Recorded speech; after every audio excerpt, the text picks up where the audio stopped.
Hello guys, मैं करिश्मा again new video के साथ में। गाइस आज का हमारा नया टॉपिक है that is classification of heterotrophic nutrition. ठीक है, तो आज जो हम पढ़ने वाले हैं वो हेट्रोट्रॉफिक न्यूट्रिशन के क्लासिफिकेशन के बारे में हम पढ़ने वाले हैं। So let's discuss about classification of heterotrophic nutrition. It can be classified further according to their mode of nutrition. इसको हमने फर्दर क्लासीफाई किया है according to their mode of nutrition. ठीक है, तो basically according to their mode of nutrition, heterotrophic nutrition again divided into 4 types.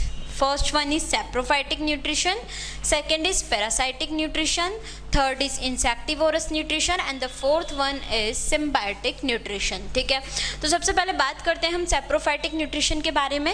वो nutrition जो organism किन से लेंगे, डेड एंड डिकेइंग मटेरियल से लेंगे, तो उन्हें हम क्या बोलेंगे, saprophytic nutrition. ठीक है, पैरासाइटिक न्यूट्रिशन वो न्यूट्रिशन होते हैं जिसमें प्लांट्स जो है वो डिपेंड करते हैं किस पे, अदर ऑर्गेनिजम्स लाइक प्लांट और एनिमल, जिन्हें हम क्या बोलते हैं, पैरासाइट। तो उस टाइप के न्यूट्रिशन को हम क्या बोलेंगे, पैरासाइटिक न्यूट्रिशन. फिर हम बात करते हैं इंसेक्टिवोरस न्यूट्रिशन के बारे में।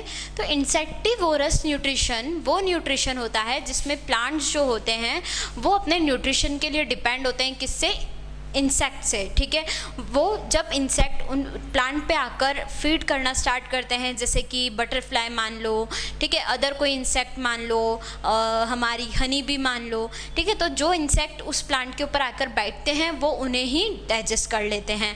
ठीक है, तो इस टाइप के प्लांट्स को हम क्या बोलते हैं, इंसेक्टिवोरस प्लांट्स. और इस टाइप के न्यूट्रिशन को हम क्या बोलते हैं, इंसेक्टिवोरस न्यूट्रिशन. ठीक है, इसके बाद में बात करते हैं सिम्बायोटिक न्यूट्रिशन के बारे में.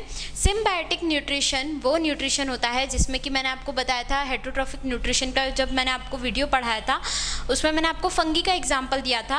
अगर आपने नहीं देखा है वीडियो तो प्लीज़ जाइए चेक कीजिए वहाँ पर.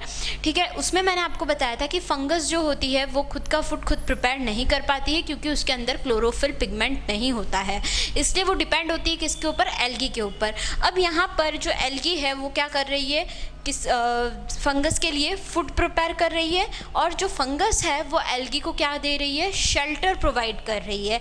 तो इस तरीके से दोनों एक दूसरे की मदद कर रही है. एल्गी फूड प्रोवाइड कर रही है और फंगस शेल्टर प्रोवाइड कर रही है. तो this is the symbiotic relationship between the algae and fungus and it is also called as lichens. ठीक है, तो this is all about your classification of heterotrophic nutrition के बारे में. मैं एक बार फिर से आपको बताती हूँ कौन से टाइप से हैं. इनको मोड ऑफ न्यूट्रिशन के बेसिस पे अगर क्लासिफाई किया गया है तो these are 4 types: saprophytic nutrition, parasitic nutrition, insectivorous nutrition and symbiotic nutrition. तो ये सारी चीज़ें हम कवर कर चुके हैं. नेक्स्ट वीडियो में हम बात करेंगे इन चारों जो क्लासिफिकेशन है इनको हम 1 बाय 1 डीपली स्टडी करने वाले हैं.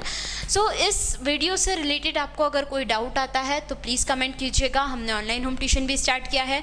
मोर इन्फॉर्मेशन के लिए डिस्क्रिप्शन में चेक कीजिए. Thank you so much.